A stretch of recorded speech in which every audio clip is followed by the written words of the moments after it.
La boîte silencieuse qui a tout changé.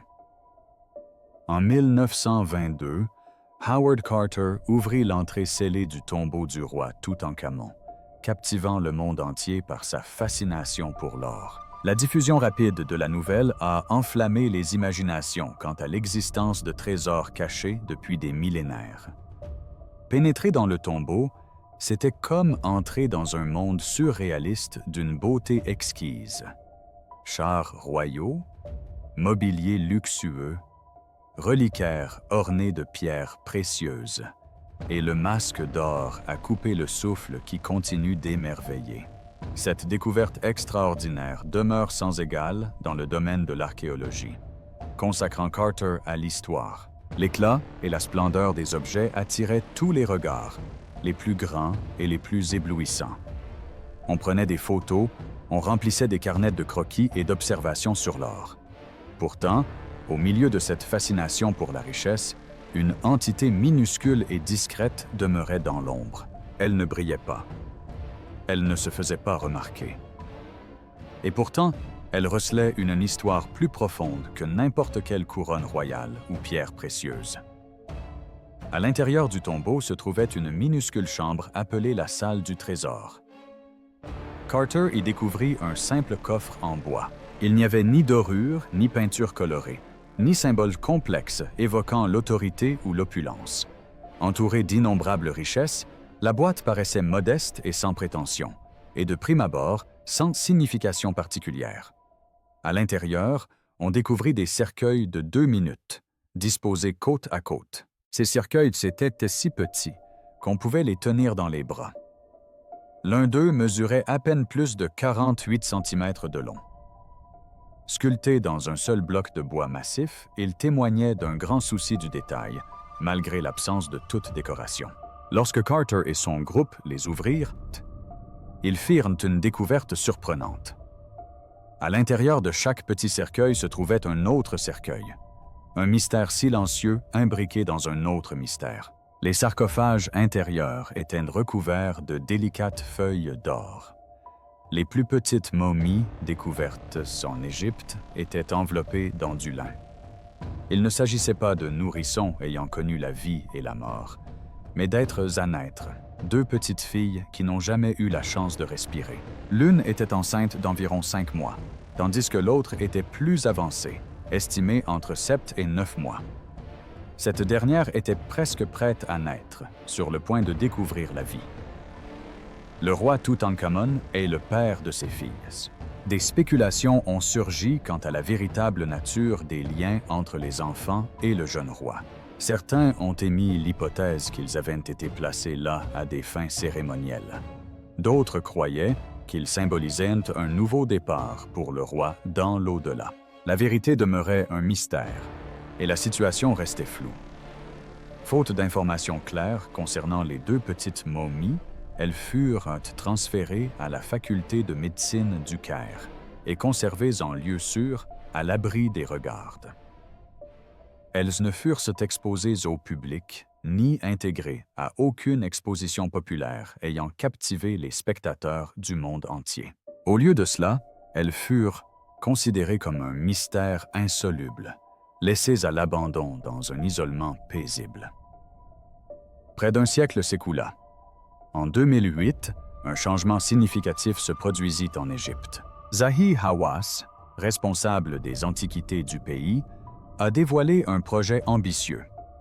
La construction d'un laboratoire d'analyse ADN ultramoderne, pour un coût de 5 millions de dollars. Ce laboratoire aura pour principal objectif l'analyse des momies royales de l'Égypte antique. Des scientifiques allaient utiliser des techniques modernes pour examiner la momie du roi Toutankhamon pour la toute première fois.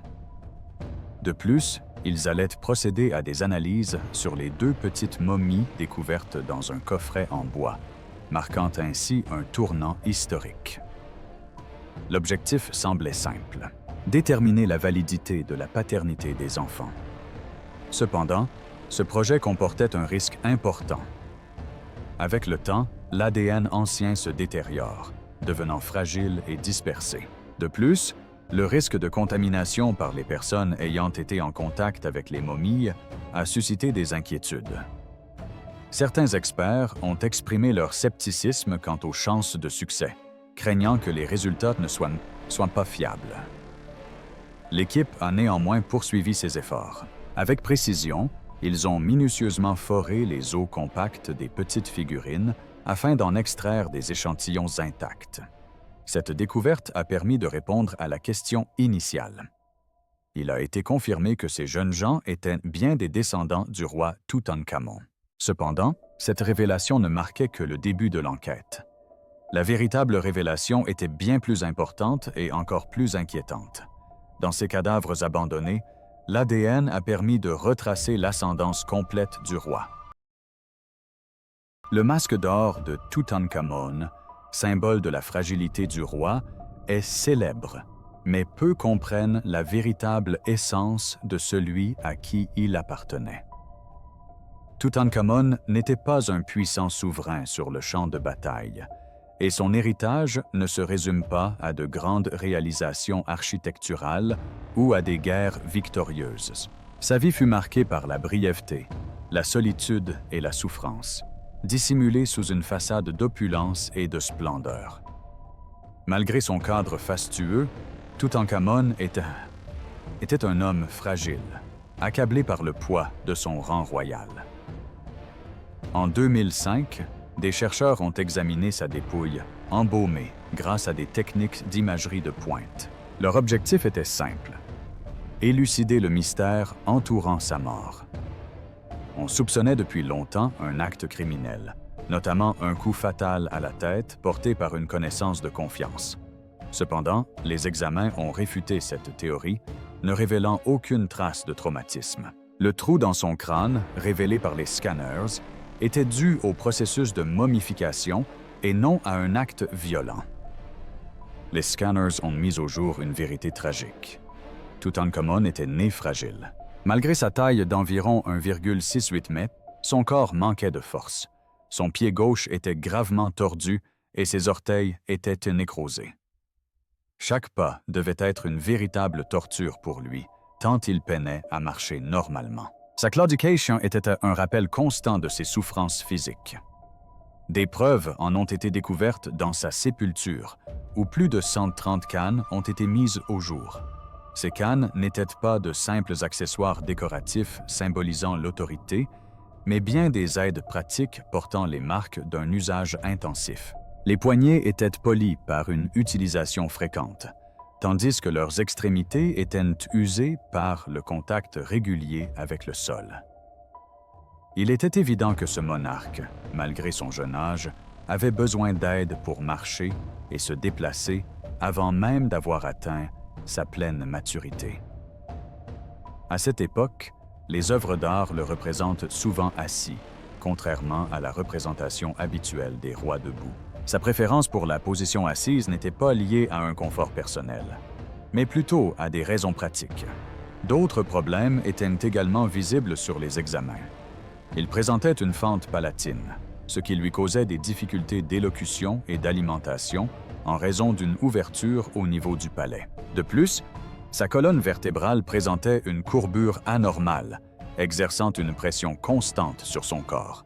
Ces difficultés ont constitué un fardeau qu'il a porté tout au long de sa courte existence.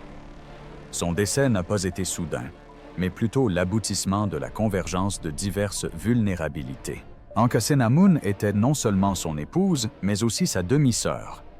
Leur union visait à préserver la pureté de la lignée royale et à assurer la continuité de la dynastie. Lors de leur mariage, ils étaient tous deux très jeunes, encore considérés comme des enfants à qui avait été confiée la responsabilité de gouverner un vaste empire. Ils ont tous deux hérité de la même malformation génétique. Ils ont essayé d'avoir un enfant. Ils ont fait 2 tentatives, mais malheureusement, les 2 ont échoué. L'une des grossesses s'est soldée par une fausse couche précoce, tandis que l'autre s'est interrompue juste avant la naissance. Ils ont perdu 2 filles qui n'ont jamais eu la chance de vivre. Ce fut bien plus qu'un simple échec pour la famille royale. Ce fut une tragédie personnelle pour le jeune couple qui espérait fonder une famille. Après la mort de Toutankhamon, Ankhesenamun se retrouva seule. Malgré son jeune âge, elle était entourée de figures masculines influentes qui rivalisaient pour le pouvoir. Inquiète à l'idée d'être contrainte d'épouser un serviteur aspirant au trône, elle tenta désespérément de fuir l'Égypte. Malheureusement, son stratagème élaboré échoua, car la personne envoyée à son secours ne parvint jamais à ses côtés.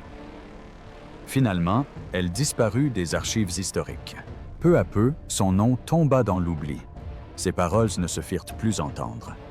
La dynastie prit fin avec son absence. Mais qu'est-ce qui a rendu cette famille si malade? Pourquoi paraissent-ils si fragiles? Restez avec nous. Un royaume à l'esthétique étrange. La science moderne a révélé une vérité cachée qui dépasse le seul cas du roi Toutankhamon. Ce livre éclaire également la figure de son père, un roi si singulier que ses successeurs tentèrent d'effacer son existence de l'histoire. Connu sous le nom d'Akhenaton, il demeure une figure très controversée de l'Antiquité. Chaque aspect de son règne, ainsi que la représentation de sa famille et de son art, était original et anticonformiste. Avant Akhenaton, l'Égypte vénérait de multiples divinités depuis des millénaires. Ces dieux étaient associés à différents aspects de la vie et de la mort. Amon, dieu soleil et roi des dieux, détenait un pouvoir immense. Osiris régnait sur l'au-delà, tandis qu'Isis incarnait la magie et la guérison. De nombreux autres dieux étaient également vénérés. Les prêtres qui officiaient auprès de ces divinités détenaient une autorité considérable. À Thèbes, les prêtres d'Amon étaient particulièrement riches et influents, allant jusqu'à rivaliser parfois avec le pharaon pour le pouvoir. L'accession au trône d'Akhenaton provoqua un bouleversement majeur. Il proclama que les divinités traditionnelles ne devaient plus être vénérées. Il affirmait que seul Aton, symbolisé par le disque solaire rayonnant, était la divinité légitime. Ce changement n'était pas seulement d'ordre religieux, il eut également d'importantes répercussions politiques. En éliminant les anciens dieux, Akhenaton affaiblit l'influence du clergé et concentra tout le pouvoir entre ses mains, devenant ainsi l'unique représentant d'Aton sur Terre. Il franchit une étape encore plus radicale en quittant Thèbes, ville chargée d'histoire et d'importance religieuse. Il déplaça sa suite au cœur du désert et ordonna la construction d'une ville entièrement nouvelle. Cette nouvelle ville fut nommée Akhetaton, symbolisant l'étendue où serait vénéré le dieu soleil Aton. Aujourd'hui, ce lieu est connu sous le nom d'Amarna. La ville se développa rapidement, avec des temples baignés de lumière naturelle, des demeures luxueuses pour l'élite et des espaces dédiés au culte du dieu soleil. Un phénomène véritablement exceptionnel a émergé à Amarna. L'art de cette époque a bouleversé les normes égyptiennes traditionnelles. Auparavant, les pharaons étaient représentés comme des êtres parfaits et tout-puissants. Cependant, l'art d'Amarna a bouleversé ces normes. La représentation d'Akhenaton comportait un visage allongé, un cou fin et un ventre légèrement arrondi. Ses hanches larges, son apparence délicate et ses traits androgynes surprenants contrastaient avec l'image d'Akhenaton dans une société qui valorisait la force physique et les proportions harmonieuses. La reine Néfertiti, son épouse, était d'une beauté gracieuse et rayonnante, avec un visage calme et élégant. Leurs enfants, notamment leurs 6 filles, étaient fréquemment représentés. Ces enfants étaient figurés avec des crânes allongés et des membres fins, s'adonnant à des jeux autour de leurs parents, assis sur leurs genoux et recherchant leur affection. Ce niveau d'intimité au sein d'une famille royale avait rarement été représenté dans l'art. Pendant des années, les érudits se sont efforcés d'interpréter ces images, se demandant si l'apparence singulière de cette famille pouvait être attribuée à une anomalie génétique. Les têtes allongées et les corps élancés ont donné lieu à diverses théories, beaucoup considérant les facteurs génétiques comme l'explication la plus probable. Cependant, aucune preuve tangible ne vint jamais étayer ces théories. L'art singulier d'Amarna n'était pas qu'un simple style.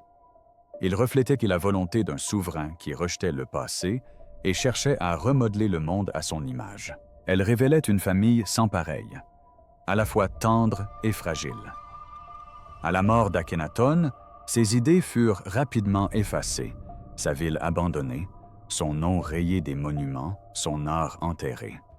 L'absence de fils dans cette œuvre d'art épaississait encore le mystère. Akhenaton et Néfertiti sont représentés à maintes reprises avec leurs filles, mais aucun garçon n'apparaît à leur côté. Cela soulève une question troublante. S'ils n'avaient que des filles, d'où venait alors Toutankhamon? Le jeune roi s'est enfin révélé. Pendant longtemps, l'histoire ancienne s'est heurtée à une question persistante. La véritable identité de Toutankhamon est restée un mystère. Malgré la renommée de son masque d'or, sa place exacte au sein de la famille royale demeurait floue. Bien que son nom d'origine ait fourni quelques indices, aucune preuve concrète ne venait étayer ce mystère.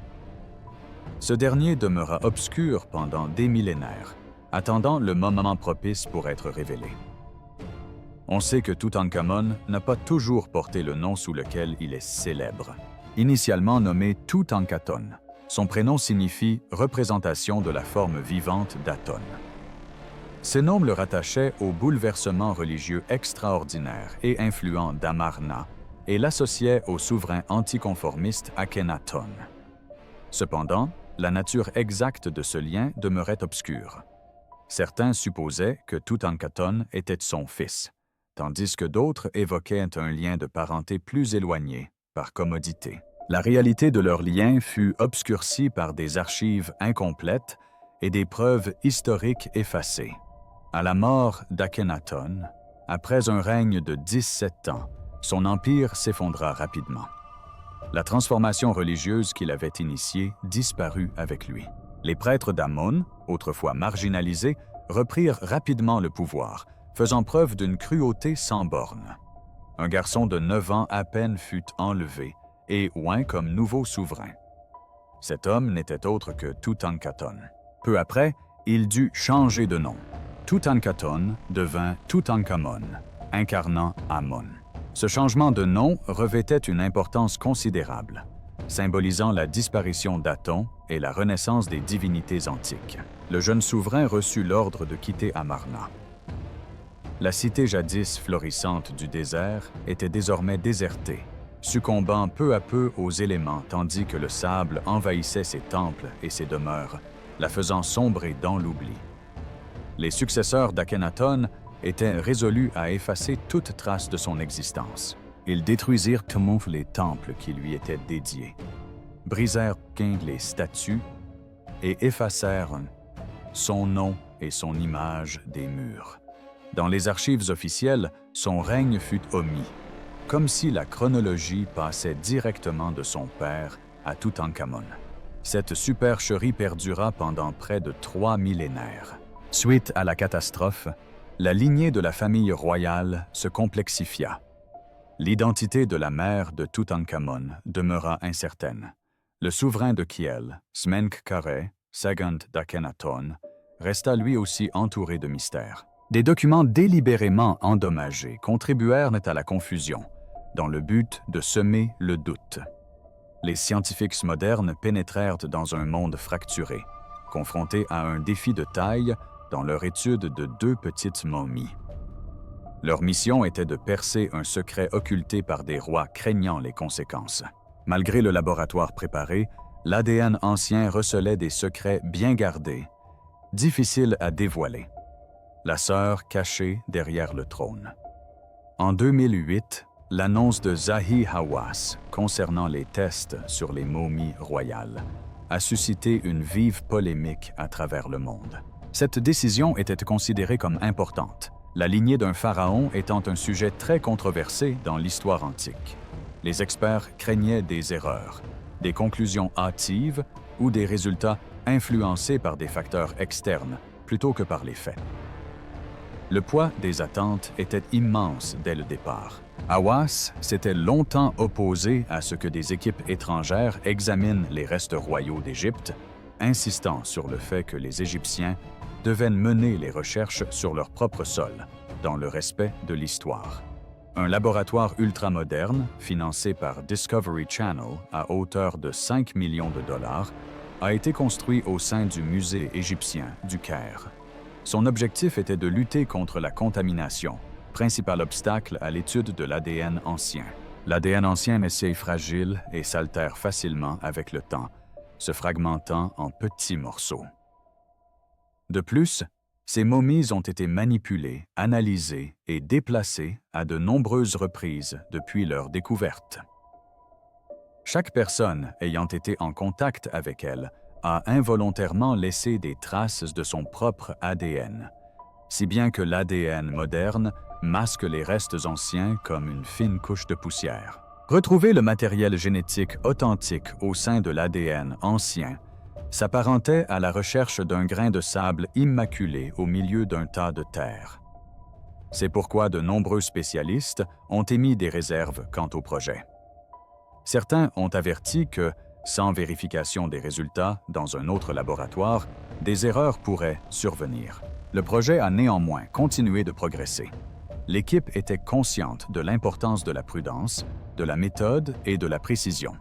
Grâce à une technologie d'imagerie de pointe, les chercheurs ont examiné minutieusement chaque momie afin de déterminer l'emplacement optimal pour le prélèvement d'échantillons. En explorant la structure osseuse dense, ils ont ciblé les zones où le matériel génétique ancien était le plus susceptible d'être préservé. Les individus au cœur de cette mystérieuse lignée royale ont été analysés successivement. La première découverte fut celle de Toutankhamon, suivie de 2 petites momies trouvées dans sa chambre funéraire. Par la suite, une momie masculine inhabituelle fut exhumée dans la tombe K, 55, en 1907. Le sarcophage avait été vandalisé et son identité effacée. Son identité véritable fit l'objet de nombreux débats pendant des années. 2 femmes ont été découvertes dans une autre tombe, connue sous le nom de Key 35. Elles étaient allongées négligemment à même le sol. L'une d'elles était une femme âgée, dont les traits du visage et la coiffure laissaient supposer qu'elle était de sang royal. L'autre femme était plus jeune, mais son visage était gravement défiguré. On l'appelait simplement « la jeune dame ». Personne ne savait qui elle était. Les échantillons osseux ont été acheminés vers un laboratoire aseptisé. Les chercheurs recherchaient 6 indicateurs génétiques susceptibles de révéler des liens de parenté. Ce processus a exigé beaucoup de temps et de persévérance. Peu à peu, les solutions ont commencé à émerger. La première découverte significative est venue de l'examen des 2 petites momies. Leur matériel génétique s'est avéré parfaitement identique à celui de Toutankhamon. Il n'y avait aucune ambiguïté. Il était indiscutable qu'ils étaient ses enfants. Cette révélation confirma la douleur intime dissimulée dans la chambre funéraire resplendissante. L'équipe a ensuite approfondi ses recherches. Il a été établi que la femme âgée était bien la reine Tia, épouse d'Amenhotep III et grand-mère de Toutankhamon.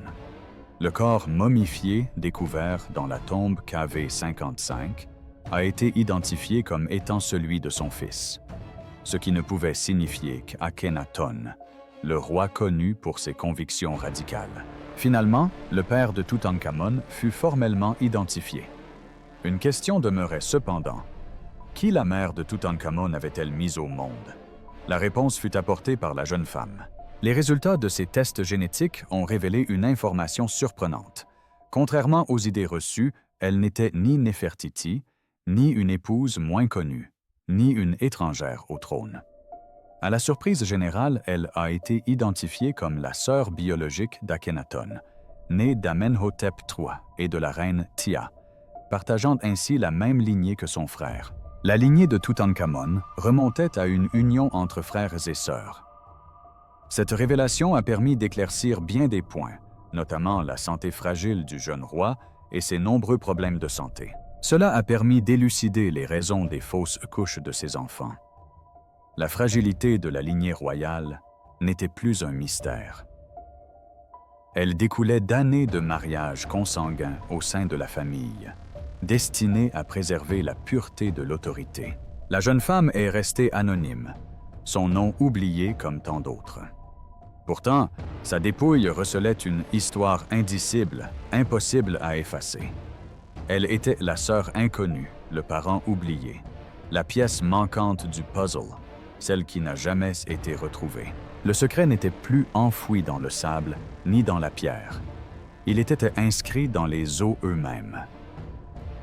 Une famille royale qui prétendait façonner les dieux et l'histoire ne pouvait échapper à la nature.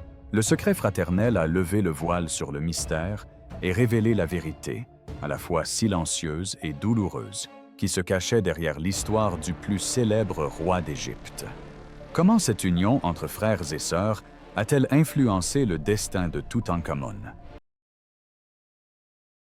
L'enfant prodige qui n'a jamais eu sa chance.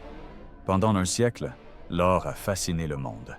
Nous étions fascinés par le visage richement orné, les véhicules rutilants et la myriade d'objets exquis enfouis auprès d'un jeune monarque. Ce trésor nourrissait notre imagination, nous poussant à forger un récit idéalisé. Celui d'un jeune roi majestueux, paré d'or, régnant sur l'Égypte à son apogée, et disparu tragiquement et subitement. Après la mort des membres de l'équipe de fouilles, des rumeurs de malédiction se répandirent. Certains croyaient qu'une force mystérieuse gardait le tombeau, un message inquiétant gravé dans le silence de la chambre funéraire. Ce récit, à la fois fascinant et terrifiant, captiva l'attention du monde entier. La réalité était tout autre. Aucun sortilège mystique ne l'avait frappé. Il n'y avait pas eu de châtiment divin. La véritable douleur n'ornait pas les murs du tombeau.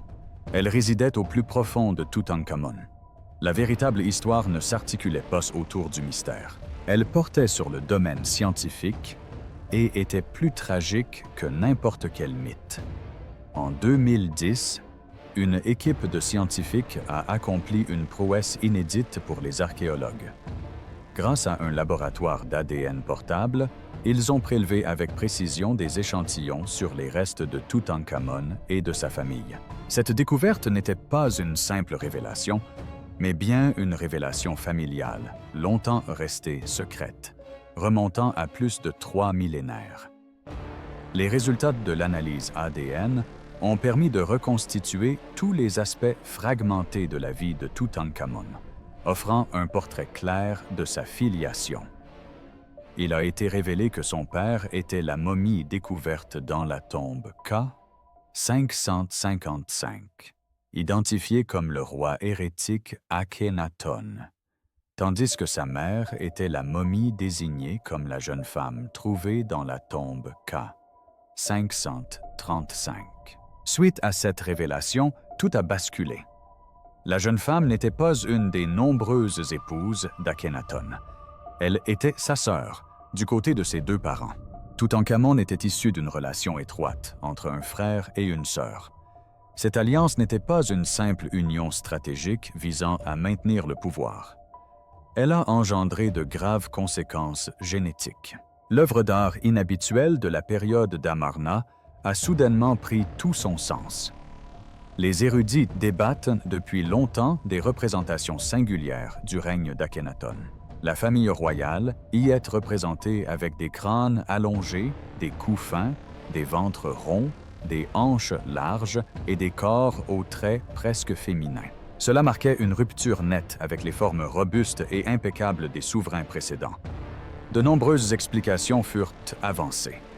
Certains pensaient que l'œuvre était symbolique, représentant un lien spirituel avec le dieu soleil Aton. D'autres ont émis l'hypothèse que la famille royale ait pu être atteinte de maladies rares. La discussion a pris une tournure totalement inattendue suite aux résultats de l'analyse ADN. Différentes maladies ont été écartées, mais une affection plus grave a été diagnostiquée. L'œuvre n'était ni le fruit de l'imagination, ni symbolique. Elle représentait les dommages physiques résultant de décennies de consanguinité au sein d'une famille, culminant dans le cas extrême de frères et sœurs ayant des enfants ensemble. Et si Akhenaton avait perçu ces caractéristiques comme un atout plutôt que comme un défaut? Se pourrait-il qu'il les ait considérés comme des signes de faveur divine? Peut-être croyait-il que ses traits physiques et son crâne inhabituel témoignaient que lui et sa famille avaient été choisis par le dieu Soleil. De ce point de vue, l'œuvre prend une tournure plus sombre.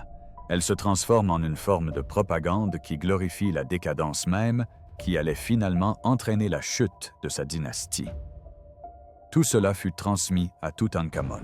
Chaque maladie, chaque vulnérabilité, chaque douleur de sa courte existence avait enfin une explication. Dès sa naissance, il était fragile. Son pied botte sévère n'était pas qu'un simple désagrément. Il souffrait d'une maladie invalidante qui déformait son pied gauche, lui causant une douleur atroce à chaque pas. Les plus de 130 cannes découvertes dans sa sépulture n'étaient pas de simples symboles de pouvoir. Elles lui étaient indispensables pour se déplacer. De nombreuses cannes portaient des traces d'usure importantes. Il ne s'agissait pas d'un personnage royal chargeant au combat en char, mais d'un jeune garçon cherchant son équilibre. Les examens ont révélé que ses os du pied étaient fragilisés et endommagés. Un os se détériorait progressivement en raison d'une circulation sanguine insuffisante, ce qui entraînait une douleur constante. La scoliose de sa colonne vertébrale contribuait à son inconfort général. Son corps subissait un stress et une tension quotidiens. Il souffrait également d'une fente palatine, une fissure au palais. Cela a pu affecter sa capacité à parler et le rendre plus vulnérable aux maladies courantes. Respirer et se nourrir lui était probablement difficile. Même les objets trouvés dans sa sépulture, comme des graines et des herbes réputées pour soulager la douleur, laissent présager une enfance douloureuse. Ses os fragiles se fracturaient facilement. Son corps était incapable de se régénérer correctement. Génétiquement parlant, son destin était scellé avant même sa naissance. Ce n'était pas une question de fatalité, mais bien le résultat de son héritage génétique. Sa mort révèle une toute autre histoire à la lumière de cette vérité. Il n'y a eu ni acte criminel, ni la moindre trace de malédiction. Son corps n'a tout simplement pas pu résister simultanément aux blessures et à la maladie. Après s'être cassé la jambe, puis avoir contracté une grave crise de paludisme, son système immunitaire, déjà affaibli, fut incapable de se défendre. Tout cela était dissimulé par le masque doré. Un enfant naquit dans une famille tumultueuse, baignant dans le désordre et accablé de lourdes responsabilités dès son plus jeune âge.